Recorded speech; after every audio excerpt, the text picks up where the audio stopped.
Hello' dear student, এইখিনি তোমালোকক জনাব পাই সুখী হৈছোঁ যে আমি আমাৰ অনলাইন ক্লাছ ষ্টাৰ্ট কৰিছোঁ। তো ঠিক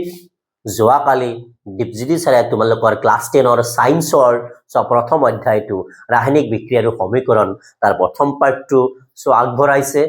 অনলাইনত আপলোড কৰিছে। তোমালোকে আমাৰ এই চেনেলটোত গৈ চাব পাৰিবা। তাৰে লগতে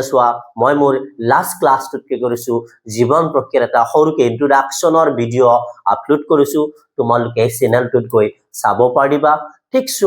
আৰু তোমালোকে চেনেলটো ছাবস্ক্ৰাইব কৰিবা, লগতে তোমাৰ ফ্ৰেণ্ডকো ছাবস্ক্ৰাইব কৰিব ক'বা, যেতিয়া আমি নতুন ভিডিঅ' ইয়াতে আপলোড কৰিম তোমালোকে নটিফিকেশ্যনৰ জৰিয়তে ভিডিঅ'বোৰ চাই থাকিব পাৰিবা। আৰু এই ভিডিঅ'বোৰত আমি তোমালোকৰ MCQs বিলাক অপচনেল কুৱেশ্যন থাকে 50 মাৰ্কৰ, তাতেও তোমালোকৰ সহায়ক হ'ব বহুত বেছি পৰিমাণে। তাতে আমি আমাৰ ভিডিঅ'বোৰৰ সেই ক্লাছবিলাকত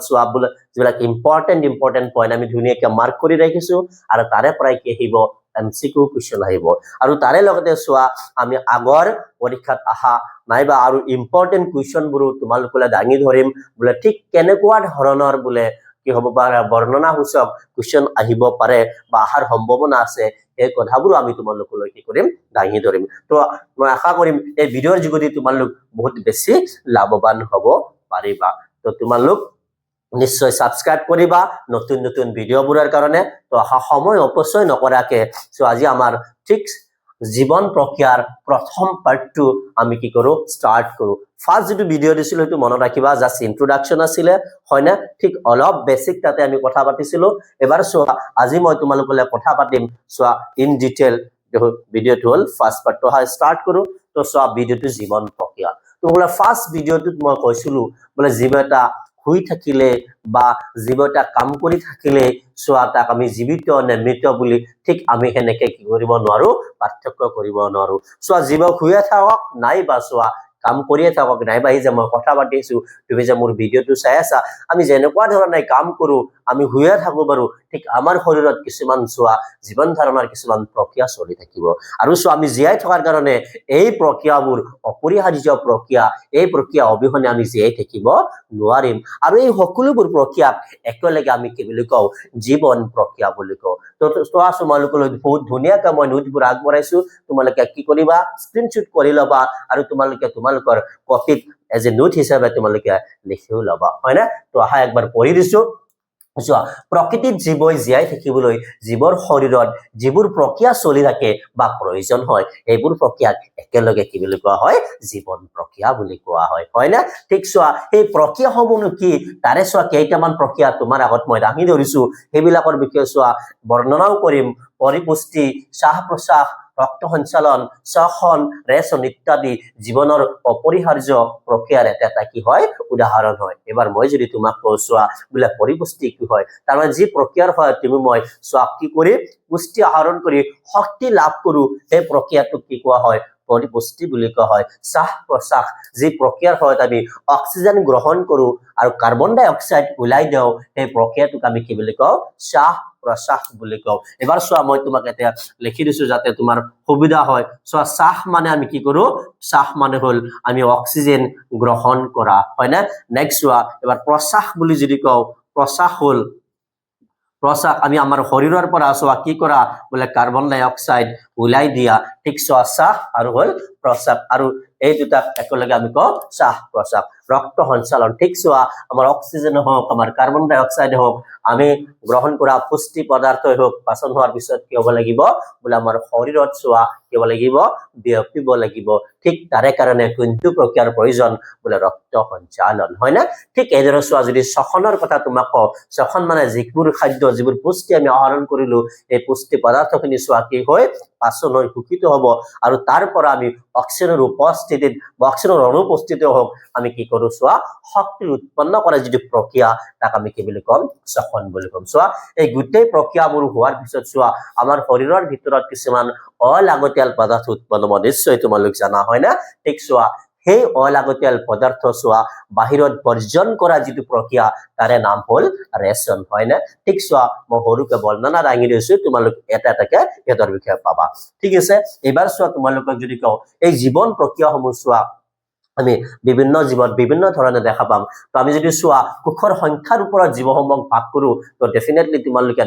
নিৰ্দিষ্টকৈ তোমালোক জানা বোলে চোৱা এটা হ'ব একোষী জীৱ আৰু চোৱা এটাতকে জীৱৰ কোষ বেছি থাকে সেইবিলাকক আমি কওঁ বহুকোষী জীৱ হয় না এবাৰ চোৱা একোষী জীৱৰ ক্ষেত্ৰত এটাই কোষ তাৰ আৰু ইমান জটিল প্ৰক্ৰিয়া হ'বই নোৱাৰে হয় না তাৰ মানে আমি বুজি পাব লাগিব বোলে যিবোৰ একোষী জীৱ এই জীৱসমূহৰ জীৱন প্ৰক্ৰিয়া চোৱা কেৱল এটা কোষৰ দ্বাৰাই কি কৰা হয় সম্পন্ন হয় আৰু এটা এটা সৰল প্ৰক্ৰিয়া হয় ঠিক আছে নেক্সট চোৱা বহুকোষী জীৱবিলাক চোৱা সুবিকশিত জীৱ উচ্চ স্তৰৰ জীৱ তাতে চোৱা কি হয় এই জীৱন প্ৰক্ৰিয়াবোৰ এটা জটিল প্ৰক্ৰিয়াৰ দ্বাৰা সম্পন্ন হয় তাৰ মানে তাৰে চোৱা অংগতন্ত্ৰৰ দ্বাৰা আমি বা উচ্চ স্তৰৰ জীৱসমূহ গঠিত হয় না ঠিক আছে আমি এবাৰ নেক্সট স্লাইডটোত আমি চাও ঠিক আমি ইয়াতে কি কথা পাতিব পাৰো তো চোৱা এই যে মই জীৱন প্ৰক্ৰিয়াসমূহ তোমাক কলো সেই জীৱন প্ৰক্ৰিয়া একবাৰ ছবি আকাৰে তোমাক মই মনত পেলাই দিব বিচাৰিছো তো তুমি চোৱা ঠিক প্ৰথম পৰিপুষ্টিৰ পৰা ঠিক চোৱা পৰিপুষ্টি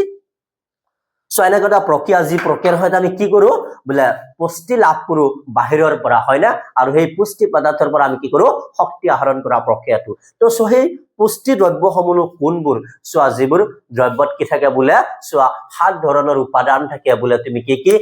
মই লিখি দিছো চোৱা পৰিপুষ্টিৰ কাৰণে যিবোৰ পদাৰ্থৰ প্ৰয়োজন চোৱা যিবোৰ খাদ্য পদাৰ্থৰ প্ৰয়োজন তাতে 7টা উপাদান থাকে বোলে প্ৰটিন চোৱা ভিটামিন হয় না তাৰ পিছত চোৱা কাৰ্বোহাইড্ৰেট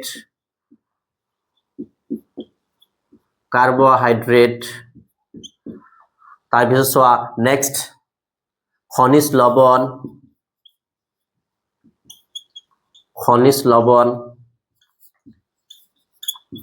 আহজাতীয়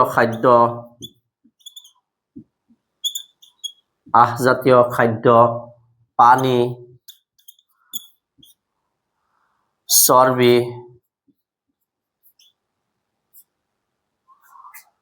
প্ৰটিন ভিটামিন কাৰ্বোহাইড্ৰেট খনিজ লৱণ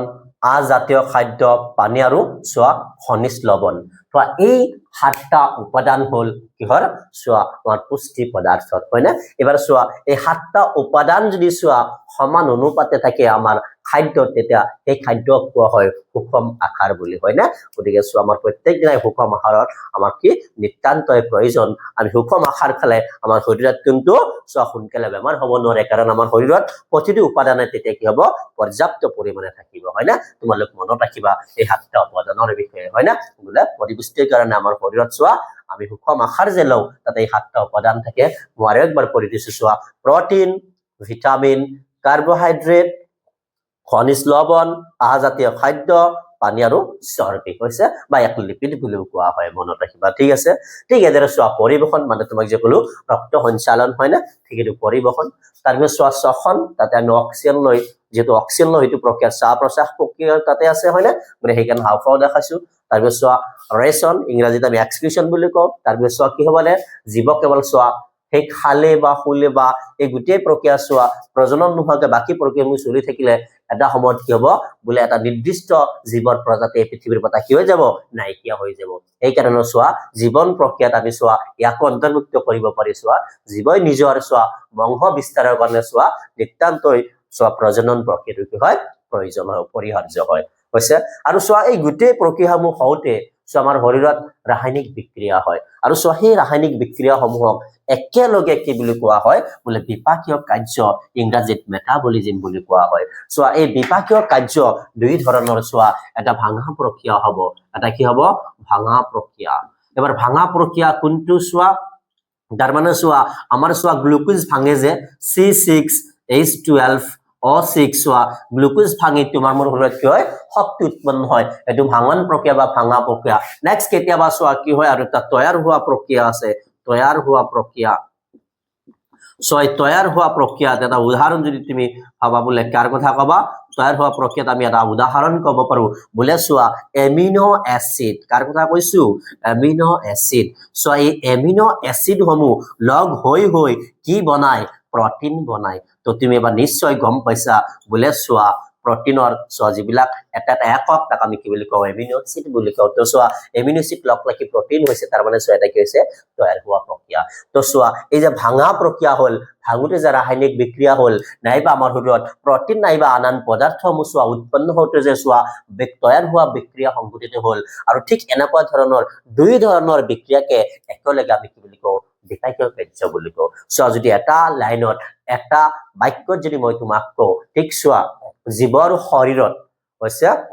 সংগঠিত হোৱা জীৱৰ শৰীৰত সংগঠিত হোৱা আটাইবোৰ ৰাসায়নিক বিক্ৰিয়াক একেলগে কি বুলি কোৱা হয় বিপাকীয় কাৰ্য বোলে জীৱৰ শৰীৰত সংগঠিত হোৱা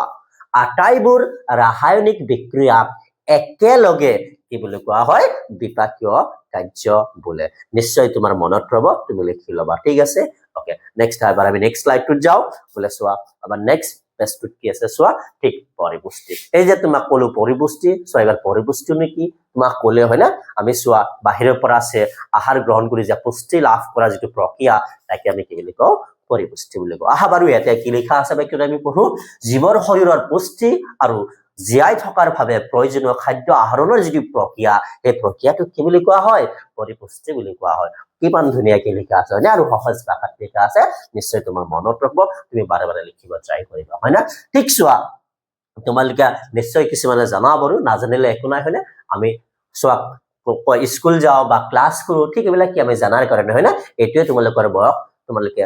যিমান পাৰা চোৱা কি কৰিবা নলেজ গেদাৰ কৰিবা হয় না বা জ্ঞান আহৰণ কৰিব চেষ্টা কৰিবা তো চোৱা পৰিপুষ্টিৰ ধৰণ তাৰ মানে পৰিপুষ্টিৰ ভাগ কি একচুয়ালি ভাগত পৰিপুষ্টি বিভাগটো বা ইয়াৰ কি প্ৰকাৰ আছে তো চোৱা পৰিপুষ্টি যদি কও যাও প্ৰধানকৈ দুই ধৰণৰ নিশ্চয় তুমি জানা বলে চোৱা এটা স্বপুখী পৰিপুষ্টি আৰু এটা হল পৰপুখী পৰিপুষ্টি হয় না নিশ্চয় চোৱা ইয়াৰ বিষয়ে আমি কথা পাতিম তাৰ বিষয়ে কথা পাতিম হয় না তথাপিও চোৱা সৰুকে মই অলপকে চোৱা ইয়াক মই বৰ্ণনা দাঙি ধৰিছো স্বপুখী মানে চোৱা যিবোৰ জীৱই নিজৰ আহাৰ নিজে প্ৰস্তুত কৰিব পাৰে এইবোৰ জীৱৰ পৰিপুষ্টি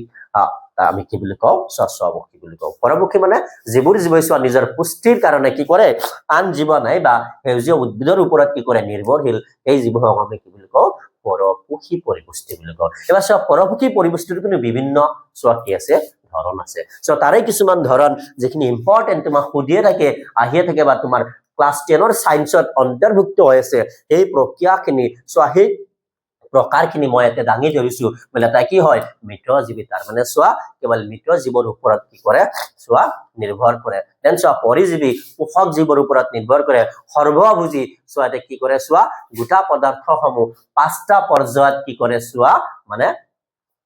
এটা পাঁচটা পৰ্যায়ত আহৰণ কৰি হেতে কি কৰে চোৱা পুষ্টি লাভ কৰে ঠিক সেই প্ৰক্ৰিয়াটোৰ পৰিপুষ্টিৰ সেই প্ৰক্ৰিয়াটোক আমি সৰ্বভোজী বুলি কওঁ গোটেই কথাখিনি তোমালোক পাবা সো এটা ধুনীয়াকৈ নোটছ লিখা আছে আহা আমি নেক্সট পেজটোত গলে গোটেই কথাবোৰ গম পাম তো আহা নেক্সট পেজটো সো এটা লিখিছো স্বপুখী পৰিপুষ্টি হয় না এবাৰ স্বপুখী পৰিপুষ্টি কি তোমাকটো ক'লে বা তুমি জানাই আহা একবাৰ বাক্যটো পঢ়ি দিছো বলে উদ্ভিদে সূৰ্যৰ পোহৰ আৰু ৰাসায়নিক পদাৰ্থ ব্যৱহাৰ কৰি নিজৰ খাদ্য নিজেই তৈয়াৰ কৰি পুষ্টি লাভ কৰা পৰিপুষ্টিৰ ধৰণক স্বপুখী পৰিপুষ্টি বোলে ইমান ধুনীয়াকৈ লিখা আছে ইমান সহজ ভাষাত লিখা আছে তো তুমি চোৱা অলপ বাৰে বাৰে যদি পঢ়া যদি লিখি পঢ়া নিশ্চয় মনত ৰব হয় না এবাৰ চোৱা ঠিক সেই যিটো স্বপুখী পৰিপুষ্টি চোৱা উদ্ভিদে নিজৰ খাদ্য নিজে প্ৰস্তুত কৰোতে এটা ধুনীয়া এটা ভাল প্ৰক্ৰিয়া এটা বহুত বেছি ইন্টাৰেষ্টিং এটা প্ৰক্ৰিয়া হয় না আমেজিং বুলি আমি ক'ব পাৰো হয় না প্ৰকৃতিৰ কিমান ক্ষমতা হয় না ইমান ধুনীয়া এটা প্ৰক্ৰিয়া সংঘটিত হয় তাৰ নাম হল হালুক সংশ্লেষণ প্ৰক্ৰিয়া নিশ্চয় তুমি নাম শুনিছা হয় না ওকে আমি যেনে শুনা নাই আজি আৰু ভালকে পঢ়িম কাৰণ এটো এতিয়া আমাৰ সিলেবাসৰ অন্তৰ্ভুক্ত হয় না চোৱা সেই প্ৰক্ৰিয়াটো কি বোলে উদ্ভিদে পানী আৰু কাৰ্বন ডাই অক্সাইডৰ দৰে সৰল অজৈব পদাৰ্থৰ পৰা সূৰ্যৰ পোহৰৰ উপস্থিতিত নিজৰ খাদ্য তৈয়াৰ কৰা প্ৰক্ৰিয়াটোক হালুক সংশ্লেষণ বোলে তাৰ মানে নিশ্চয় তোমালোক জানা বলে চোৱা উদ্ভিদে সূৰ্যৰ পোহৰ শোষণ কৰে আৰু চোৱা মাটিৰ পৰা শিপাৰ সহত পানী আৰু খনিজ লৱণ আহৰণ কৰে আৰু চোৱা বায়ুমণ্ডলৰ পৰা উদ্ভিদে কি কৰে বলে কাৰ্বন ডাই অক্সাইড কি কৰে গ্ৰহণ কৰি হেতে কি কৰে চোৱা নিজৰ খাদ্য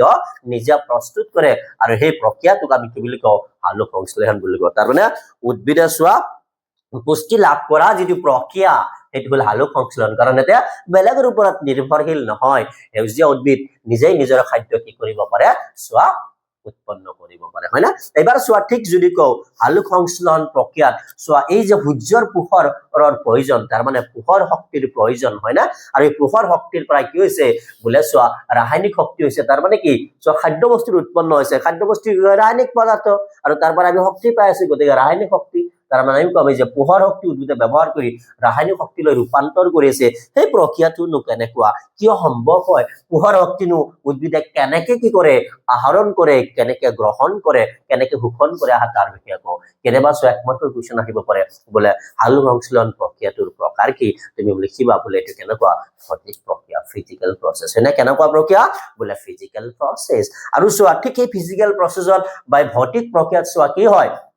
উদ্ভিদে চোৱা কি কৰে বোলে সূৰ্যৰ পোহৰ শোষণ কৰে কেনেকে পাৰে চোৱা উদ্ভিদৰ পাতত কি থাকে চোৱা ক্লোৰোফিল থাকে আৰু এই ক্লোৰোফিলে কি কৰে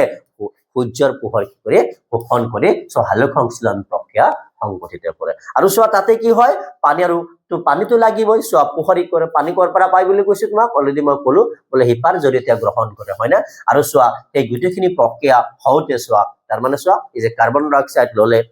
পানীও ললে সূৰ্যৰ পোহৰো ললে হয়নে এই গুটেখিনি চোৱা কি কৰে কেঁচা সামগ্ৰী ব্যৱহাৰ কৰি চোৱা উদ্ভিদে কি কৰে সালোক সংশ্লেষণ কৰে আৰু তাতে চোৱা এটা পদাৰ্থৰ উৎপন্ন হয় খাদ্য সামগ্ৰীৰ উৎপন্ন হয় আৰু যাৰ নাম কাৰ্বহাইড্ৰেট হয় না আৰু ইয়াক আমি কি বুলি কওঁ গ্লুকোজ বুলি কওঁ নিশ্চয় তোমালোক জানা ইয়াক আমি গ্লুকোজ বুলি কওঁ চোৱা এতিয়া অলপ বানানটো হৈ আছে মানে এলটো গড় তলত আহিব হয় না সৰি লটো চোৱা গড় তলত আহিব এটা হসুগাৰ আছে তো তুমি এইটো অলপ ঠিক কৰি লবা যদি তোমাক এটা লিখি দিছো চোৱা আমি কেনেকে লিখিম চোৱা গ্লুকোজ হয় না ঠিক এনেকে লিখিবা গ্লুকোজ হৈছে ওকে এবাৰ চোৱা ঠিক এবাৰ চোৱা এই প্ৰক্ৰিয়াত চোৱা খাদ্য সামগ্ৰী তাৰ মানে গ্লুকোজ বা কাৰ্বহাইড্ৰেট চোৱা উৎপন্ন হোৱাৰ লগতে চোৱা উদ্ভিদ এটা উপজাত পদাৰ্থ কি কৰে চোৱা উৎপন্ন কৰে এবাৰ চোৱা এই উপজাত পদাৰ্থ মানে আমি যদি ইংৰাজীত কওঁ ধুনীয়াকে নিশ্চয় তোমালোকে গম পাবা বাই প্ৰডাক্ট হয় উদ্ভিদৰ কাৰণে বাই প্ৰডাক্ট চোৱা এইটো বাই প্ৰডাক্টটো কোন অক্সিজেন যি তোমাৰ মোৰ জীৱন ধাৰণৰ কাৰণে অতিকে প্ৰয়োজন হয় না আমি উদ্ভিদৰ পৰা গ্ৰহণ কৰো হয় না সেইকাৰণে কেতিয়া আমি উদ্ভিদ চোৱা বিনষ্ট কৰিব নালাগে হয় না ওকে এবাৰ চোৱা নেক্সট তলত কি লিখা আছে বোলে এই ক্লোৰোফিলনো ক'ত পায় এবাৰ চোৱা উদ্ভিদে সালোক সংশ্লেষণ প্ৰক্ৰিয়াত ক্লোৰোফিলৰ সহায়ত সূৰ্যৰ পোহৰ হিপাৰ সহায়ত পানী আৰু খনিজ লৱণ আৰু পাতৰ পত্ৰৰন্ধ্ৰৰ সহায়ত কাৰ্বন ডাই অক্সাইড আহৰণ কৰে হয় না এবাৰ চোৱা কৰ পৰা কি আহৰণ কৰে ধুনীয়াকৈ লিখা আছে এক মাৰ্কৰ কুৱেশ্চনবোৰত আহিব পাৰে এমসিকিউত আহিব পাৰে চোৱা বহু বেছি ইম্পৰ্টেন্ট চোৱা এইটো পইণ্টটো তুমি মনত ৰাখিবা বোলে চোৱা কি হয় ক্লোৰোফিল কেনেকে আহৰণ কৰে উদ্ভিদ সৰি সূৰ্যৰ পোহৰ উদ্ভিদে কেনেকে আহৰণ কৰে বোলে চোৱা পাতত থকা ক্লোৰোফিলৰ সহায়ত বোলে পানী কেনেকে আহৰণ কৰে বোলে চোৱা হিপাৰ জৰিয়তে আৰু চোৱা ঠিক বায়ুমণ্ডলৰ পৰা কাৰ্বন ডাই অক্সাইড কেনেকে গ্ৰহণ কৰে কেনেকে লয় বোলে কাৰ সহায়ত পত্ৰৰন্ধ্ৰৰ সহায়ত এবাৰ এই ক্লোৰোফিল নো কি এই পত্ৰৰন্ধ্ৰ নো কি তাৰ বিষয়ে তোমাক জনাম আহা নেক্সট পেজটো লৈ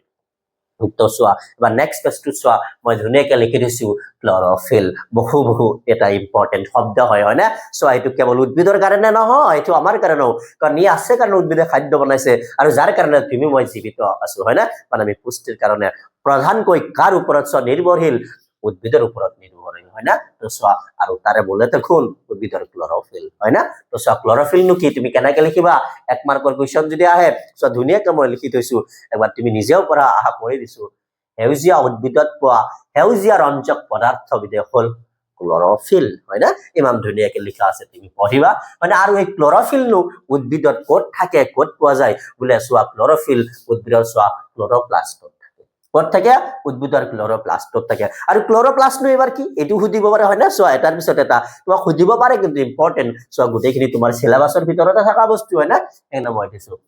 চোৱা এবাৰ তোমাক যদি কওঁ এই ক্লোৰোপ্লাষ্টটো কি হয় চোৱা এটা যি আৱৰণযুক্ত চোৱা উদ্ভিদ কোষৰ কোষ অংগাণু চোৱা যেনেকে কোষ অংগাণু কোনবিলাক তোমাক কৈছো তোমালোকে পঢ়িছা আন্তঃপৰকীয় জালিকা পঢ়িছা হয় না কোষ জীৱৰ মৌলিক একক নিশ্চয় তোমালোকে ক্লাস 9 বায়োলজিত পঢ়িছিলা হয় না সেই চেপ্টাৰটো তোমালোকে পাইছা কোষ অংগাণুবিলাক ৰাইবোজম আন্তঃপৰকীয় জালিকা গলগি সংঘ হয় না মাইটোকন্ড্ৰিয়া পাইছা হয় না ঠিক তাৰে লগতে চোৱা কেৱল উদ্ভিদত পোৱা এটা কোষ অংগাণুৰ নাম হল বোলে কি ক্লোৰোপ্লাষ্ট আৰু এই ক্লোৰোপ্লাষ্টতে কি থাকে ক্লোৰোফিল থাকে ক্লোৰোপ্লাষ্টনো কেনেকুৱা দি আৱৰণযুক্ত এটা উদ্ভিদৰ কোষ অংগাণু বা উদ্ভিদ কোষৰ এটা অংগ এবাৰ চোৱা দুটা আৱৰণ আছে মই কৈছো আৰু ইয়াৰ ভিতৰত কি থাকে থাইলাকইড নামৰ কি থাকে ঘনিষ্ঠভাৱে সংযুক্ত চেপেটা কিছুমান মোনা থাকে এবাৰ মই যদি তোমাক দেখাও ঠিক এই মোনাবোৰনো কেনেকুৱা তো চোৱা আমি কাৰ কথা পাতি আছো বোলে ক্লোৰোপ্লাস্ট আৰু চোৱা তাতে ক্লোৰোপ্লাস্টৰ ভিতৰত ঠিক চোৱা এনেকুৱা চোৱা চেপেটা তুমি কি পাবা মোনা পাবা আৰু এই মোনাবিলাকক চোৱা কি বুলি কোৱা হয় থাইলাকইড বুলি কোৱা হয় আৰু এই থাইলাকইডৰ ভিতৰতে কি থাকে ক্লোৰোফিল থাকে তাৰ মানে তুমি এটা চোৱা বহু কথাই পাইছা কিন্তু চোৱা ক্লোৰোপ্লাস্ট তাতে চোৱা তোমাক কৈছো কেনেকুৱা বোলে চোৱা ঘনিষ্ঠভাৱে তাৰ মানে চোৱা ঘনভাৱে হয় না চোৱা চেপেটা ঠিক এনেকে চোৱা ঘনিষ্ঠভাৱে চেপেটা আকৃতিত চোৱা অংশ সংযোগ হৈ থাকে যাক আমি থাইলাকইড বুলি কওঁ আৰু এই থাইলাকইড বিলাকৰ ভিতৰতে কি থাকে ক্লোৰোফিল থাকে তাৰ মানে চোৱা ইয়াক আকৌ আমি ক'ত পাইছো বোলে চোৱা ইয়াক আমি ক'ত পাইছো ইয়াক আমি ক্লোৰোপ্লাস্টত পাইছো হয় না সাপোজ ধৰিলো এইটো ক্লোৰোপ্লাস্ট এই ভিতৰৰ এইখিনি বোলে থাইলাকইড আৰু ইয়াৰ ভিতৰতে চোৱা কি আছে বোলে ক্লোৰোফিল আছে আৰু যি চোৱা উজ্জ্বল পোহৰ শোষণ কৰাত কি কৰে উদ্ভিদক সহায় কৰে হৈছে ওকে আহিবাৰ নেক্সট পেজটোত আমি যাওঁ সো এবাৰ নেক্সট পেজটো চোৱা ঠিক তোমাক কৈছিলো পত্ৰৰন্ধ্ৰৰ সহায়ত কি কৰে বোলে চোৱা কাৰ্বন ডাই অক্সাইড আহৰণ কৰে বায়ুমণ্ডলৰ পৰা উদ্ভিদ হয় না এবাৰ পত্ৰৰন্ধ্ৰনো কি চোৱা এবাৰ ধুনীয়াকৈ লিখা আছে তুমি যদি মন কৰা বোলে কি হয় পত্ৰৰন্ধ্ৰ হৈছে পাতৰ সৰু ছিদ্ৰ যে গেছৰ বিনিময়ত সহায় কৰে ইমান ধুনীয়াকৈ লিখা আছে হয় না তুমি চোৱা ভালকে লিখি পঢ়িবা চোৱা বানান বিলাকো যাতে শুদ্ধ হয় আৰু এমসিকিউ যাতে চোৱা তুমি পঢ়িয়ে থাকিবা লিখিয়ে থাকিবা এমসিকিউ যাতে গোটেই কথাবিলাক তুমি গম পোৱা হয় না ঠিক যেতিয়া কোৱেশ্চন হবে যেটো মই হয় এটো এনসাৰটো এটো হ'ব মই পঢ়িছিলো তোমাৰ ঠিক এনেকুৱাকে তুমি কি কৰিব লাগে ধাৰণা সংগ্ৰহ কৰিব লাগে হয় না প্ৰতিটো চোৱা টপিকৰ ওপৰত চোৱা ইখন বেছিকৈ পাতৰ তলৰ ফালে পোৱা যায় তাৰ মানে বুজি পাইছা পাতৰ পিঠি আৰু বুকুপালত বেছিকৈ পোৱা যায় এবাৰ চোৱা পত্ৰৰন্ধ্ৰৰ বিষয়ে আৰু অলপ কথা লিখা আছে ৰক্ষী কোষৰ এটা কথা আছে হাসাও প্ৰতিটো পত্ৰৰন্ধ্ৰ দুটা ৰক্ষী কোষৰ দ্বাৰা আবৃত হৈ থাকে যে ছিদ্ৰটো খোলা আৰু বন্ধ হোৱাটো নিয়ন্ত্ৰণ কৰে চোৱা ঠিক এইটো এটা ৰক্ষীকো এইটো এটা ৰক্ষীকো এইটো এটা ৰক্ষীকো এইটো এটা ৰক্ষীকো হয় না সো এবাৰ চোৱা এই মাজৰ যেটো চোৱা মুক্ত অৱস্থা মাজৰ যেটো চোৱা ছিদ্ৰ দেখা পাইছা এই ছিদ্ৰটোৰ নামে হ'ল পত্ৰৰন্ধ্ৰ তুমি নিশ্চয় গম পাইছা চোৱা এতে পত্ৰৰন্ধ্ৰ দেখা যোৱা নাই তাৰ মানে চোৱা এইটো ইয়াৰ বন্ধ অৱস্থা তাৰ মানে চোৱা ইয়াতে কি হৈছে দুটা একলগ হৈ আছে হয় না ঠিক ইয়াতে চোৱা এইটো মুক্ত অৱস্থা হয় না ঠিক চোৱা এই মুক্ত অৱস্থাতে কি কৰে বোলে চোৱা পানী শোষণ কৰে হয় না ঠিক চোৱা পানী শোষণ কৰা যেতিয়া শেষ হৈ যায় তেতিয়া চোৱা কি কৰে এনেকুৱাকে বন্ধ হৈ যায় তো তুমি মনত ৰাখিবা ঠিক চোৱা এই যে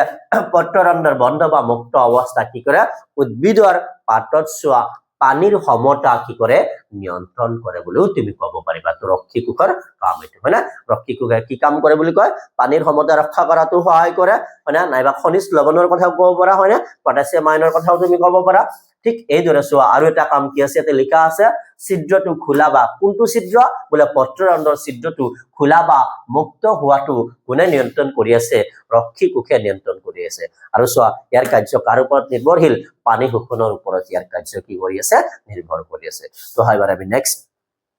নেক্সট বস্তু কি আছে বোলে চোৱা এই যে আমি পঢ়িলো আলোক সংশ্লেষণ প্ৰক্ৰিয়া হয় না যাৰ জৰিয়তে সেউজীয়া উদ্ভিদে নিজৰ খাদ্য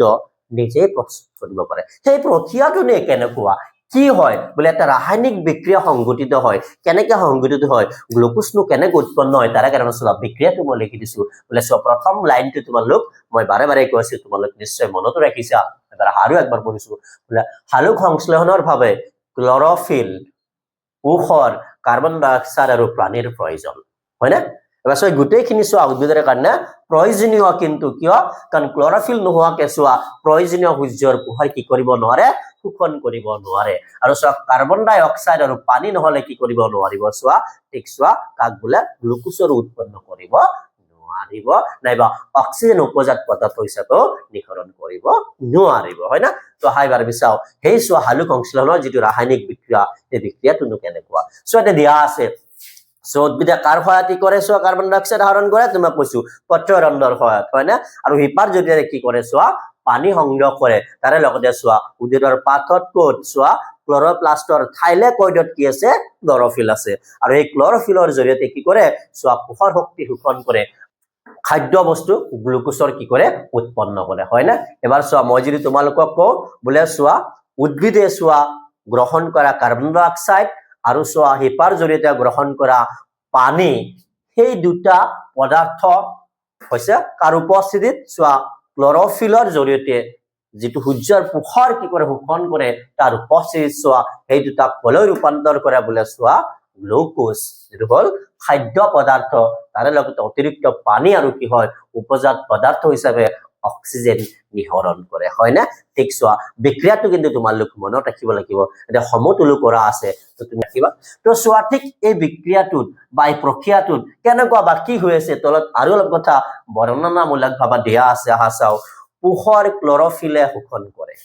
হয় না এটো তুমি জানাই অলপ আগতে কলো সো শোষিত পোহৰ শক্তি ৰাসায়নিক শক্তিলৈ ৰূপান্তৰিত হয় এটো তোমাক অলপ আগতে কৈছো হয় না সো এই যে পোহৰ শক্তি লৈছে আৰু সো ৰাসায়নিক শক্তিলৈ কি হৈছে ৰূপান্তৰ হৈছে কাৰণ ইয়াতে কি হৈছে সো শক্তি কিন্তু সঞ্চিত হৈছে ই ভাঙলে ইয়াৰ পৰা শক্তি উৎপন্ন হ'ব হয় না ওকে ঠিক সো ঠিক একেদৰে সো এই যেতে পানী অনু দেখা পাইছা এই পানী অনুটো সো কি হৈ যায় সো বিভাজন হৈ যায় কলৈ বলে হাইড্ৰোজেন আৰু সো অক্সিজেনলৈ বিভাজন হৈ যায় আৰু যি অক্সিজেন তুমি মই সো কি কৰি আছো উশাহত গ্ৰহণ কৰি আছো উদ্ভিদ উপজাত পদাৰ্থ হিচাপে তাক কি কৰি আছে নিখৰণ কৰি আছে হয় না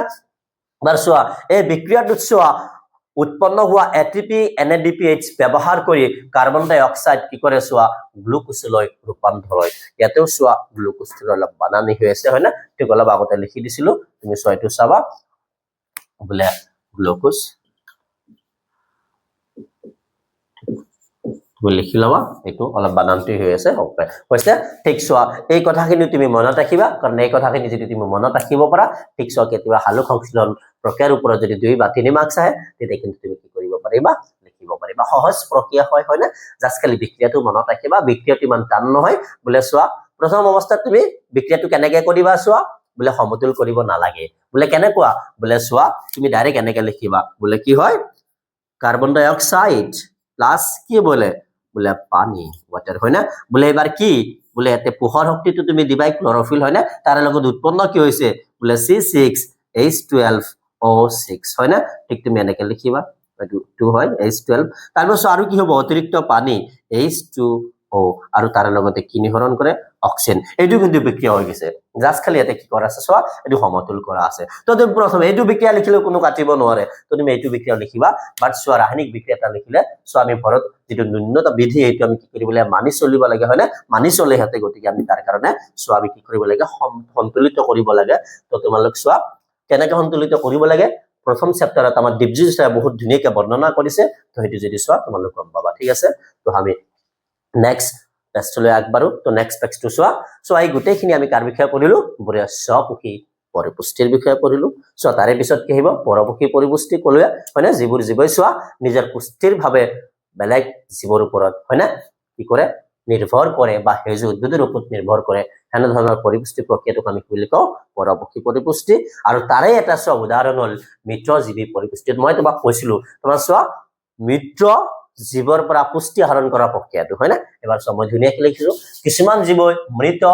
আৰু ক্ষয়িষ্ণু জৈৱিক পদাৰ্থ খাই পুষ্টি লাভ কৰে আৰু সেই পুষ্টিৰ ধৰণটোক আমি কি বুলি কওঁ মিত্ৰজীৱী পৰিপুষ্টি বুলি কওঁ সো এবাৰ জৈৱিক পদাৰ্থ মানে তুমি হেনকুৱাকে বুজিব নালাগে সো জৈৱিক পদাৰ্থ মানে সো যত কাৰ্বন হাইড্ৰোজেন আৰু অক্সিজেন একলগে আছে এইবোৰ পদাৰ্থক আমি জৈৱিক পদাৰ্থ বুলি কওঁ এবাৰ জৈৱিক মানে জীৱন দেখা বুলি নাভাবিবা কিন্তু সো তুমি ওয়ার্ড কেমিস্ট্রি তার মানে রাসায়নিক বিজ্ঞানত তুমি দুটা ওয়ার্ড পাবা এটা বলে জৈবিক আৰু এটা অজৈবিক অজৈবিক মানে সো অজৈবিক মানে তাতে কাৰ্বন নাই হৈছে আৰু যে জৈবিক পদাৰ্থ পাবা তাতে তুমি মনত ৰাখিবা কাৰ্বনৰ লগতে তাতে সো হাইড্ৰোজেন আৰু অক্সিজেন আছে সেই সমক আমি কি বুলি কওঁ জৈবিক পদাৰ্থ বুলি কওঁ ঠিক আছে ঠিক সোৱা এবাৰ মিত্ৰজীৱী উদ্ভিদে কেনেকৈ সোৱা পুষ্টি লাভ কৰে বলে খাদ্য আংশিকভাৱে শৰীৰৰ বাহিৰত কি কৰে পাচন কৰে বা হজম কৰে আৰু তাৰ পিছত এইখিনি সোৱা কোষত কি কৰি লয় শোষণ কৰি লয় আৰু সোৱা তাৰে যদি উদাহৰণ তোমাক কওঁ উদাহৰণ ধুনীয়াকৈ মই লিখি থৈছো বলে ভেকুৰ এবাৰ সোৱা ভেকুৰৰো বিভিন্ন নাম তোমাক সুধিব পাৰে বা স্তৰ সোৱা পৰিপুষ্টিৰ প্ৰকাৰ কেনেকুৱা তোমাক যদি সুধে হয় না সেইকাৰণে মই দিছো বলে স্তৰ পৰিপুষ্টিৰ প্ৰকাৰ মিত্ৰজীৱী হয় গতিকে সোৱা কাঠফুলা ৰাইজোপাছ ইত্যাদি সোৱা মিত্ৰজীৱী ভেকুৰ হয় না তাৰে লগতে সোৱা আন এটা দিছো উদাহৰণ দিছো বলে ব্যাকটেৰিয়া হয় না এইখিনি তুমি মনত ৰাখিবা ওকে আহা নেক্সট যাও বলে পৰিজীৱী সো তোমাক কৈছিলো পৰিজীৱী মানে পোষক জীৱৰ ওপৰত কি কৰে সোৱা পোষক জীৱৰ পৰা পুষ্টি আহৰণ কৰা যেটো প্ৰক্ৰিয়া এবাৰ পোষক জীৱনো কি সোৱা কিছুমান সোৱা অনুজীৱই হয় না বা বীজাণু সোৱা কি কৰে সোৱা আন এটা জীৱৰ ওপৰত চোৱা কি কৰিছা তাৰে পৰাই খাদ্যৰ কাৰণে নিৰ্ভৰশীল সেই জীৱটোৰ পৰা খাদ্য কি কৰে সংগ্ৰহ কৰে আৰু সেই জীৱটোক চোৱা বেমাৰলৈও আক্ৰান্ত কৰে আৰু ঠিক সেই বেমাৰত আক্ৰান্ত হোৱা জীৱটোৱে হল পোষক জীৱ কৈছে ওকে নিশ্চয় তোমালোক গম পাইছা যেনেকৈ তোমাক এটা উদাহৰণ দিছো হয় না বোলে কেনেকুৱা বোলে চোৱা মেলেৰিয়া মহে যেতিয়া আমাক কামুৰে আমাৰ পৰা তেজলৈ হেতে পুষ্টি লাভ কৰে কিন্তু তাৰে ফলত চোৱা আমি বেমাৰত ভুগো মেলেৰিয়াত ভুগো হয় নাই তাৰ মানে আমি কি হলো হেতৰ কাৰণে পোষক জীৱ হলো নিশ্চয় তুমি এবাৰ বুজি পাইছা তো এবাৰ পঢ়ি দিছো পৰিজীৱী পৰিপুষ্টিনো কি বোলে জীৱই পোষক জীৱৰ পৰা খাদ্য গ্ৰহণ কৰি পুষ্টি লাভ কৰা পৰিপুষ্টিৰ ধৰণক কি বুলি কোৱা হয় পৰিজীৱী পৰিপুষ্টি বুলি কোৱা হয় হয়নে ঠিক চোৱা তুমি বাৰে বাৰে পঢ়িবা আৰু লিখিব ট্ৰাই কৰিবা নিশ্চয় তোমাৰ পোষক জীৱ ক্লিয়াৰ হৈছে যদি চোৱা কিবা অসুবিধা ৰৈ যায় তোমাৰ যদি কিবা ডাউট ৰৈ যায় তুমি নিশ্চয় ভিডিঅ'ত কমেন্ট কৰিবা তোমাক এটা এটাকে প্ৰত্যেকটো বস্তু আমি কি দিম 100% ক্লিয়াৰ ধাৰণা তোমাক আমি আমাৰ ভিডিঅ'ৰ যোগেদি কিন্তু যোগান ধৰিম হৈছে তো নেক্সট ইহঁতে কেনেকেনো পুষ্টি লাভ কৰে জীৱৰ শৰীৰত বা শৰীৰৰ ভিতৰত বাস কৰে আৰু পোনপটীয়াকৈ পোষক জীৱৰ শৰীৰৰ পৰা পুষ্টি আহৰণ কৰে আৰু চোৱা এই পৰিজীৱী পৰিপুষ্টি কিন্তু দুই ধৰণৰ এটা হল চোৱা বহি পৰিজীৱী আৰু এটা হল অন্ত পৰিজীৱী তোমাক উদাহৰণ দিছো চোৱা যোগ কেতিয়া আমাৰ শৰীৰৰ ভিতৰত কিন্তু নাকামৰে হয় না ক'ত শৰীৰৰ বাহিৰত মানে আমাৰ ছালত চোৱা আক্ৰমণ কৰি তাৰে পৰাই চোৱা এটা কি কৰে পুষ্টি লাভ কৰে তেজ গ্ৰহণ কৰে হয় না তো চোৱা আমাৰ শৰীৰৰ বাহিৰত তাৰ মানে পোষক জীৱৰ শৰীৰৰ বাহিৰৰ পৰাই যদি চোৱা পৰিজীৱী মানে জীৱই পুষ্টি লাভ কৰে সেই প্ৰক্ৰিয়াটোক আমি কি বুলি কম বহি পৰিজীৱী পৰিপুষ্টি বুলি কম আৰু জীৱটো কেনেকুৱা হ'ব বোলে বহি পৰিজীৱী জীৱ হ'ব বা সহযোগ এটা প্ৰাণী হয় না যে আমি জীৱসমূহ কি কৰো চোৱা দুই ধৰণে ভগাব পাৰো হয় না এটা প্ৰাণী আৰু উদ্ভিদ ঠিক এই ধৰণে চোৱা যোগ এটা প্ৰাণী হয় ঠিক এই ধৰণে চোৱা এস্কাৰিছ তোমালোকে পাইছাই হয় না এস্কাৰিছ বোলে পেলু আমি ক'ব পাৰো আমাৰ সৰু ভাষাত হয় না মানে আমাৰ সহজ ভাষাত এস্কাৰিছ তো এস্কাৰিছ চোৱা তাৰমানে তোমাক যকৃত ক্ৰেমী যকৃত কেমিবিলাক চোৱা আমাৰ যকৃত কোট আমাৰ শৰীৰৰ ভিতৰত চোৱা তাক আক্ৰমণ কৰিবলৈ আমাৰ শৰীৰৰ ভিতৰত আক্ৰমণ কৰিব লাগিব হয় নাই চোৱা সেই কাৰণে চোৱা আমি কি বুলি কওঁ অন্ত পৰিজীৱী বুলি কওঁ তো কেতিয়াবা পৰীক্ষাত চোৱা পাৰ্থক্য আহে বহি পৰিজীৱী আৰু অন্ত পৰিজীৱী মাজত পাৰ্থক্য লিখা 2 নম্বৰ থাকিব আমি দুটা চোৱা পইণ্ট লিখিব লাগিব দুটা বাক্য লিখিব লাগিব ধুনীয়াকৈ তোমাক ক'লো চোৱা যিবোৰ পৰিজীৱী জীৱই চোৱা পোষক জীৱৰ শৰীৰৰ বাহিৰৰ পৰা কি কৰে পুষ্টি লাভ কৰে এইবোৰ পৰিজীৱী জীৱক কি বুলি কয় বহি পৰিজীৱী যিবোৰ পৰিজীৱী জীৱই হৈছে পোষক জীৱৰ শৰীৰৰ ভিতৰৰ পৰা পুষ্টি লাভ কৰে সেইবোৰ পৰিজীৱী জীৱক কি বুলি কয় অন্ত পৰিজীৱী বুলি কয় আৰু উদাহৰণ সহযোগ আৰু এস্কাৰিছ দিছো তাৰে লগতে চোৱা এই দুটা যেহেতু প্ৰাণী হয় গতিকে চোৱা কেতিয়াবা সুধিব পাৰে এটা পৰিজীৱী উদ্ভিদৰ উদাহৰণ দিয়াটো কলসী উদ্ভিদ দি দিছো তো তোমালোক ঠিক এইটো মনত ৰাখিব হৈছে তো আমি নেক্সট চেপ্টাৰটো নেক্সট পেজটো লৈ যাওঁ বোলে চোৱা এবাৰ এবিবাৰ পৰিপুষ্টি চোৱা আমি দুই ধৰণৰ পৰপক্ষী পৰিপুষ্টি পঢ়িলো বোলে এটা কি হয় পৰিজীৱী আৰু এটা মৃতজীৱী তো চোৱা আৰু এটা কৈছিলো তোমালোকক সৰ্বভোজী মই ওপৰত সৰ্বভোজী লিখা নাই চোৱা এবিবাৰে লিখিছো মানে এইটো চোৱা অলপ বেলেগ এবাৰ চোৱা এবিবাৰ যিটো পৰিপুষ্টি তাৰে যিটো প্ৰকাৰ পৰপক্ষী পৰিপুষ্টিৰ প্ৰকাৰ সেইটো সৰ্বভোজী বা ইংৰাজীত কি বুলি কয় হলজয়ী বুলি কোৱা হয় এবাৰ তুমি মনত ৰাখিবা সেই চোৱা সৰ্বভোজী পৰিপুষ্টিনো কেনেকুৱা তোমাক মই কৈছিলো চোৱাতে পাঁচটা কিন্তু কি হয় পৰ্যায় আছে এই পৰিপুষ্টিত আৰু এই পাঁচটা পৰ্যায় যেতিয়া একেলগে সংগঠিত হ'ব এটা জীৱৰ শৰীৰত পুষ্টিৰ বাবে তেতিয়াহে তাৰে পুষ্টিক আমি কি বুলি ক'ব পাৰিম সৰ্বভোজী বা হলজয়ী বুলি ক'ব পাৰিম তাৰ মানে চোৱা প্ৰথম কি হ'ব বোলে খাদ্য গ্ৰহণ কৰিব লাগিব এবাৰ খাদ্য গ্ৰহণ কৰাৰ পিছত খাদ্য কি কৰিব লাগিব পাচন কৰিব লাগিব আৰু যেতিয়া খাদ্য পাচন হ'ব তেতিয়া তাক কি কৰিব পৰা হ'ব লাগিব শোষণ কৰিব পৰা হ'ব লাগিব আৰু যেতিয়া খাদ্য শোষণ হ'ব তেতিয়া কি কৰিব লাগিব চোৱা সাংগীকৰণ হ'ব লাগিব হয় না সাংগীকৰণ হ'ব লাগিব আৰু চোৱা তাৰে পিছত চোৱা যিখিনি খাদ্য হজম হোৱা নাছিল হয় না বা পাচন হোৱা নাছিল সেই অপচিত খাদ্যখিনি কি কৰা হ'ব লাগিব নিষ্কাশন কৰা হ'ব লাগিব আৰু চোৱা এই পাঁচটা প্ৰক্ৰিয়া যিবোৰ জীৱৰ শৰীৰত পুষ্টিৰ সংগঠিত হয় ঠিক সেই ধৰণৰ চোৱা জীৱৰ পৰিপুষ্টিটোক আমি কি বুলি কম সৰ্বভোজী পৰিপুষ্টি বুলি কম হৈছে আৰু চোৱা এই পৰিপুষ্টিৰ কাৰণে জীৱতে বেলেগ এটা জীৱৰ ওপৰত নিৰ্ভৰশীল সেইকাৰণে সেইটো কেনেকুৱা ধৰণৰ পৰিপুষ্টি বোলে পৰপক্ষী পৰিপুষ্টি কিন্তু মনত ৰাখিবা হয় না ঠিক চোৱা পাঁচটা পৰ্যায় হলেহে তাক আমি সৰ্বভোজী বা হলজয়ীক আমি পৰিপুষ্টি বুলি কম ঠিক আছে তো চোৱা এমিবাই কেনেকেনো খাদ্য গ্ৰহণ কৰি তাৰ পৰা পুষ্টি লাভ কৰে তাৰ এটা সৰু ধাৰণা এটা দিয়া আছে এইটো ইম্পৰ্টেন্ট সেইটো কিন্তু আহিয়ে থাকে আৰু আগৰ যদি কুৱেশ্যনবোৰ তুমি চোৱা তাতে তুমি পাবা বোলে কেনেকৈ গ্ৰহণ কৰে চোৱা ঠিক এইবিলাক এটা এটা চোৱা তুমি প্ৰবৰ্ত যে দেখা পাইছে প্ৰবৰ্তবিলাক একো নহয় এইটো কি হয় বোলে কুটপদ হয় না চোৱা ঠিক কুটপদ ব্যৱহাৰ কৰি চোৱা য'ত খাদ্য আছে এই খাদ্যৰ কণালৈ সি গতি কৰে আৰু কুটপদৰ সহায়তে চোৱা সি কি কৰে খাদ্যটো সংগ্ৰহ কৰে চোৱা খাদ্যৰ কণা কুটপদৰ সহায়ত সংগ্ৰহ কৰি আছে আৰু চোৱা এইটো কি হয় এটা একোষী জীৱ হয় আৰু কোষ কেন্দ্ৰযুক্ত কি হয় কোষ হয় না ঠিক চোৱা এটা কোষ কেন্দ্ৰ আছে থাকিবই হয় না কোষ কেন্দ্ৰযুক্ত এইটো জীৱ ঠিক এইদৰে চোৱা এই যে কুটপদ ব্যৱহাৰ কৰি চোৱা খাদ্যৰ কণাটোক যে কি কৰিলে চোৱা আগুৰি ধৰিলে ঠিক চোৱা এনে ধৰণে চোৱা খাদ্য গ্ৰহণ কৰা যিটো প্ৰক্ৰিয়া তাক আমি কি বুলি ক'ব পাৰো ফেগোসাইটোসিস মনত ৰাখিবা বহুত ইম্পৰ্টেন্ট ফেগোসাইটোসিস মানে কি তোমাক সুধিব পাৰে এবাৰ চোৱা যেতিয়াই ফেগোসাইটোসিস হ'ল খাদ্যটো ক'ত গৈ আবদ্ধ হ'ব বোলে চোৱা খাদ্যৰ যিটো ৰসদানি থাকিব ইংৰাজীত কয় ফুড ভেকুৱাল চোৱা তাৰে মাজত গৈ আবদ্ধ হ'ব আৰু তাৰে পিছত তাতে কি হ'ব চোৱা পাচন হ'ব অবশোষণ হ'ব সো এটা মই শোষণ লিখিছো অবশোষণ তাৰ ইংৰাজীত এবজৰ্পচন আৰু সো সাংগীকৰণ তাৰ মানে তাৰ পৰাই সোৱা কি হ'ব শক্তিৰ উৎপন্ন হ'ব হৈছে আৰু সোৱা কি হ'ব যিখিনি হজম বা পাচন নোৱা খাদ্য এইখিনি কৰিব উলিয়াই দিব হৈছে ঠিক এই পাঁচটা প্ৰক্ৰিয়া পাৰ কাৰণে সো ইয়াৰ পৰিৱৰ্তিতক আমি কি বুলি কওঁ সৰ্বভোজী বুলি কওঁ নিশ্চয় তুমি বুজি পাইছা সো ছবিটো ইম্পৰ্টেন্ট পৰীক্ষা তাই সেইকাৰণে মই লিখি দিছো তো তুমি মনত ৰাখিবা এই গোটেইখিনি সোৱা কি হৈ আছে কোষৰ বাহিৰত হৈ আছে আৰু এই গোটেইখিনি সোৱা কি হৈছে কোষৰ ভিতৰত হৈ আছে সেইকাৰণে মই সোৱা দুটা পৰ্যায় কৰিছো এখিনি কোষৰ বাহিৰত হোৱা প্ৰক্ৰিয়া আৰু এখিনি কোষৰ ভিতৰত হোৱা প্ৰক্ৰিয়া হৈছে আৰু ইয়াৰ যেটো সোৱা পৰিৱৰ্তিত কিন্তু কোষীয় পৰিৱৰ্তিত কাৰণ এটা কোষৰ দ্বাৰা সংগঠিত হয় না নেক্সট এবাৰ সোৱা আমি অলপ জটিল পৰিৱৰ্তিৰ বিষয়ে পঢ়িম সোৱা বলে মানুহৰ পৰিৱৰ্তিত সোৱা মানুহৰ পৰিৱৰ্তিতনো কেনেকুৱা ধৰণৰ পৰমুখী পৰিৱৰ্তিত বলে সৰ্বভোজী ধৰণৰ এবাৰ সৰ্বভোজী ধৰণৰ কিয় কাৰণ আমাৰ পৰিৱৰ্তিতটো সোৱা এই পাঁচটা সোৱা প্ৰক্ৰিয়া সংগঠিত হয় বলে কেনেকুৱা আমি খাদ্য গ্ৰহণ কৰিম তাৰ পিছত আমি পাচন কৰিম তাৰ পিছত এই পাচন হোৱা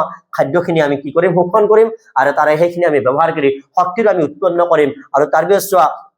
যিখিনি হজম বা পাচন নহব সেইখিনিক আমি কি কৰিম সোৱা বায়ুৰ জৰিয়তে আমি কি কৰো বৰ্জন কৰো ঠিক তাকও আমি নিষ্কাশন বুলি কওঁ আৰু এই পাঁচটা প্ৰক্ৰিয়া একেলগে সংগঠিত হয় কাৰণে আমাৰ পৰিৱৰ্তিত কেনেকুৱা বলে সৰ্বভোজী পৰিৱৰ্তিত হয় না সো ঠিক এই পৰিৱৰ্তিতটো আমাৰ শৰীৰত যেটো হয় তোমাক কৈছে উচ্চস্তৰৰ জীৱসমূহৰ ক্ষেত্ৰত কিন্তু এটা জটিল প্ৰক্ৰিয়া হয় কাৰণ কিয় জটিল বুলি কৈছো সোৱা আমি সোৱা জটিল সোৱা সংগঠন আমাৰ বা উচ্চস্তৰৰ জীৱসমূহৰ জটিল সংগঠন হয় না আমাৰ অংগতন্ত্ৰ আছে আৰু সঠিক আমাৰ পৰিৱৰ্তিৰ কাৰণে আমাৰ কি আছে বলে পাচন তন্ত্ৰ আছে আৰু এই পাচন তন্ত্ৰত আমি কি পাও সোৱা খাদ্য নলী আৰু পাচন গ্ৰন্থি পাও যে আমাৰ খাদ্যৰ এই গোটেই সোৱা পাঁচটা পৰ্যায় হোৱাত কি কৰে সহায় কৰে আৰু এই পাঁচটা পৰ্যায় মই ধুনীয়াকৈ লিখিছো বলে গ্ৰহণ পাচন অবশোষণ সাংগীকৰণ আৰু হজম নোহোৱা খাদ্যৰ নিষ্কাশন তুমি মনত ৰাখিবা তো আমি নেক্সট ইয়াত যাও মানুহৰ সোৱা পাচন তন্ত্ৰটো বহুত ধুনীয়াকৈ ছবি তোমাক আঁকি দিছো তো সোৱা মই এইখিনিতে তোমাক আৰু এটা কথা কৈ থৈছো বলে এদিন এনেকুৱা এটা ভিডিও কৰিম যত সোৱা ভিডিও ক্লাছ তোমালোকলৈ আপলোড কৰিম যত সোৱা যিমান সোৱা ডায়াগ্ৰাম আছে ঠিক সোৱা গোটেই ডায়াগ্ৰামখিনি তুমি খুব কম সময়ৰ ভিতৰতে বহুত ভালকৈ সম্পূৰ্ণ নাম্বাৰ পোৱাকৈ কেনেকৈ পৰীক্ষা ৰাখিব পাৰিবা তাৰ ওপৰত এটা ভিডিও আগবঢ়াম ঠিক আছে তো আজি চাই লোৱা আৰু মানুহৰ সেই পাচন তন্ত্ৰত কেতি অংগ জড়িত আছে বলে সোৱা মুখ গহ্বৰ সোৱা জিভা খাদ্য নলী পাকস্থলী যকৃত সোৱা পিত্তস্থলী অগ্নাশয় ক্ষুদ্ৰান্ত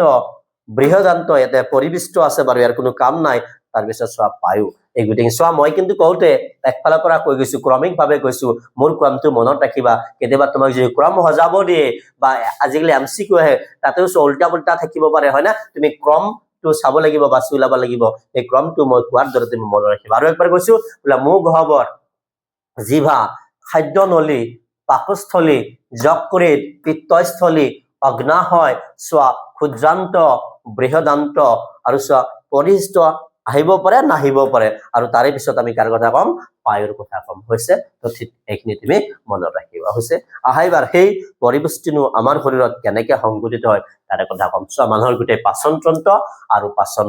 দেখছোৱা আমাৰ যেটো পাচন তন্ত্ৰ হেতু কৰ পৰা মুখৰ পৰা পায়ুলৈ বিস্তৃত হৈ আছে অলপ আগতে তোমাক দেখালো হয় না আৰু সোৱা ঠিক আমি যেতিয়া খাদ্য কি কৰো গ্ৰহণ কৰো এই খাদ্যখিনি সোৱা আমি দাঁতৰ জৰিয়তে কি কৰো চোবা আৰু হেতু লালতিৰ লগত কি হয় মিহলি হয় লালতি কৰ পৰা হয় বলে আমাৰ লালতি গ্ৰন্থিৰ পৰা হয় আমাৰ মুখত তিনিজন কি আছে লালতি গ্ৰন্থি আছে যাৰ পৰা লালতি ৰস নিহৰণ হয় আৰু সেই লালতি ৰসৰ এবিধ উৎকেচক থাকে তুমি মনত ৰাখিবা উৎকেচক বিধৰ নাম হল এমাইলেজ বহুত ইম্পৰ্টেন্ট কিন্তু বা লালতি এমাইলেজ বুলি কোৱা হয় না তাক আমি কি বুলি কোৱা পাৰি মই এটা লিখি দিছো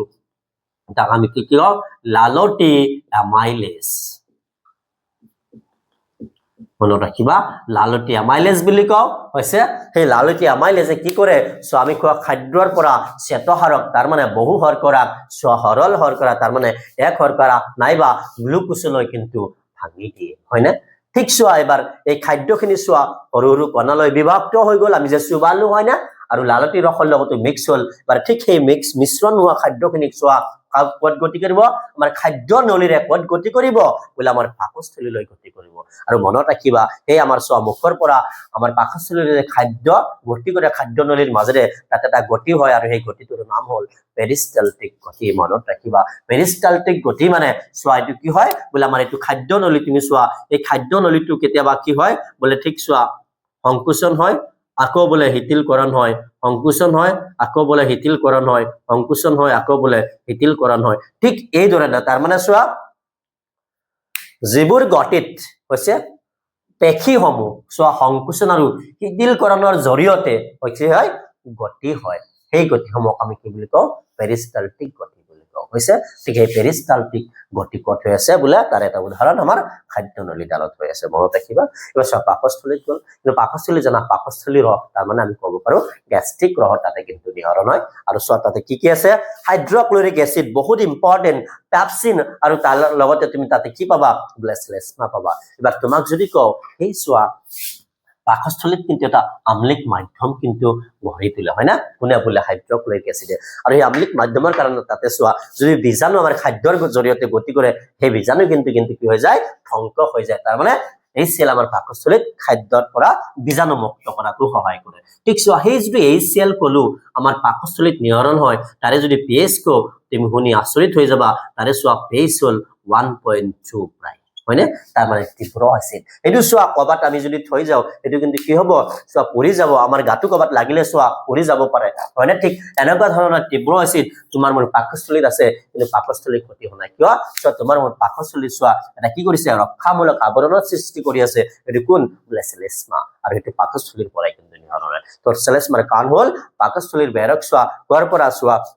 এই অম্লীয় পৰিবেশ তাৰ মানে এই এসিলৰ পৰা আমাৰ পাকস্থলীটো কি কৰে ৰক্ষা প্ৰদান কৰে হয় না এবাৰ চোৱা ইমান এটা তীব্ৰ এসিড নু কিয় আমাৰ কাৰণে প্ৰয়োজন তো চোৱা এই পাকস্থলীত বিশেষকৈ আমাৰ প্ৰটিনসমূহ কি হয় বলে তাতে বিশ্লেষণ হয় প্ৰটিনসমূহ ভাঙে কিন্তু চোৱা এই প্ৰটিনসমূহ ভাঙুতে কি লাগিব চোৱা পেপচিন লাগিব কিন্তু পেপচিন যেতিয়া পাকস্থলীত নিহৰণ হয় নিষ্ক্ৰিয়ভাৱে নিহৰণ হয় নিষ্ক্ৰিয় মানে কাম কৰিব নোৱাৰে ঠিক চোৱা হি কাম কৰিবলৈ হলে সক্ৰিয় হ'ব লাগিব তাৰ মানে চোৱা হে নিষ্ক্ৰিয় পেপচিন টুক চোৱা সক্ৰিয়কৰণ কোনে কৰে বলে হাইড্ৰক্লোৰিক এসিডে কৰে তাৰ মানে তোমাক যদি কওঁ চোৱা পেপচিন যে নিহৰণ হয় কেনেকৈ নিহৰণ হয় জানা পেপচিনোজেন হিচাপে নিহৰণ হয় আৰু যেতিয়া চোৱা ইয়াৰ ওপৰত কোনে হাইড্ৰক্লোৰিক এসিডে কাম কৰে তেতিয়া চোৱা কি হৈ যায় মই তলত লিখি দিছো